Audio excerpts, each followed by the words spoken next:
we're back. And since we're talking about some Halloween frights on today's show, we want to check in with veterinarian Dr. Mike Hutchinson about some holiday dangers for your pets. This always comes up. I feel like with every holiday, there's always something new to keep in mind. So Dr. Mike of Animal General in Cranberry is here with some Halloween safety reminders. But first, we want to ask you about something in the news right now about potential dangers to pets from hand sanitizers. Yeah, so what's happening is there's probably 95 different hand sanitizers out there, and people are using them on their pets, on their paws. They think it's helping to disinfect the pet. It's a very bad idea.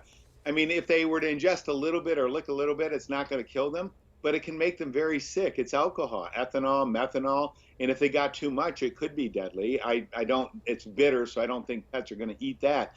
But cleaning their paws and putting it on their coat to try to protect them against COVID is a bad idea.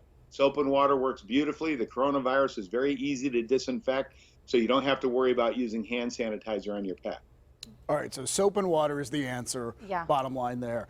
Let's talk about bleached pumpkins, because I didn't even know this was a thing. I didn't either. But apparently it is, and it could pose a threat, right? Yeah, none of us have ever heard of bleached pumpkins before. I think it's a fad on Facebook right now. But I think these artists that are doing these wonderful scenes on pumpkins, which I love to look at, they want to preserve them in time. So they bleach them, and then they shared that with other people to preserve the pumpkin. Well, the problem is that wildlife sees a pumpkin as food. And so if they eat a bleached pumpkin, they're going to die. It's something that's going to kill them. And same with your dog or your cat. Cats don't usually go up and start eating the pumpkin, but dogs do. So it's a bad idea if you have pets. Use vinegar to preserve it if you want to preserve it. Maybe, I don't know. That's what some people are saying. But why not just have fun with a normal pumpkin? And if your dog gets into it, as long as it's not rotten, it's not going to kill them. Might make them sick, but it's not going to kill them. The bleached pumpkin, I think, is a very bad idea. And Dr. Mike, we are also coming up on trick-or-treating. Maybe you have some candy already in your house. It's not just the chocolate that you need to be fearful of, though. You've talked before about some of these sugar additives or sweeteners that can be very toxic to pets. That's correct, xylitol, and that can kill a pet as well. 15 minutes, they could be seizuring. It doesn't hurt people at all. It's actually good for preventing cavities in people. But in dogs, they metabolize it differently, and so we have to watch everything now. Best is to keep all candy away from pets. I know accidents happen. Make sure you have a first aid kit around, for these holidays. You should always have one with a pet. And make sure with dogs you have hydrogen peroxide, just in case you call the vet. We're going to tell you to make them vomit, unfortunately. We're going to use hydrogen peroxide. But the other things that we worry about during Halloween are masks. Can scare dogs and can cause them to get fearful, run out of the house. They can start biting. And so we want to protect them against those things. I love costumes on pets. I've been an honorary judge many times, but some pets don't like costumes. You don't want anything constricting them.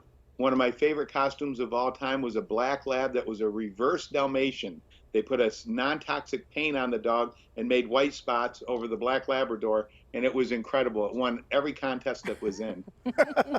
You talk about masks, and we're wearing masks now as a safety thing because of COVID. And I went to visit my dad yesterday, and I've been wearing a mask most of the time when I'm at my dad's house because I still come to work and I don't want to possibly expose him to anything. But Marvin looked at me yesterday like, who are you? Like I mean, is that happening in households right now where, someone comes to visit that maybe the dog doesn't see all the time and, the mask throws them? Well, I love my pets. They're part of my family, but I also like messing with them like I would the kids. I mean, I could put a funny hat on and come running out of the room making noises, and my dogs would all start barking at me. So imagine what they're thinking when they see these masks. I agree with you, and I've gotten asked this a lot. No masks for pets. Please don't put masks. I don't mind dog goggles, when they're riding in a car with their head out the window, something to protect their eyes, but no masks, please. But it's yes, you're absolutely right. They have to get used to us. Make sure they hear your voice, and it's in a calming manner, not like me coming out trying to scare them. It is fun to kind of... You're very calming, Dr. Mike. I can't imagine. Oh. All right. Thank you so much. Great advice and tips as always. And You're welcome. For more of Dr. Mike's helpful advice for pet owners, visit him at his practice, Animal General in Cranberry Township. Yeah, and watch for him as a regular PTL contributor. You'll also find him on KDKA Radio. He has a podcast, too. He's also on Facebook. He's everywhere. He definitely is. And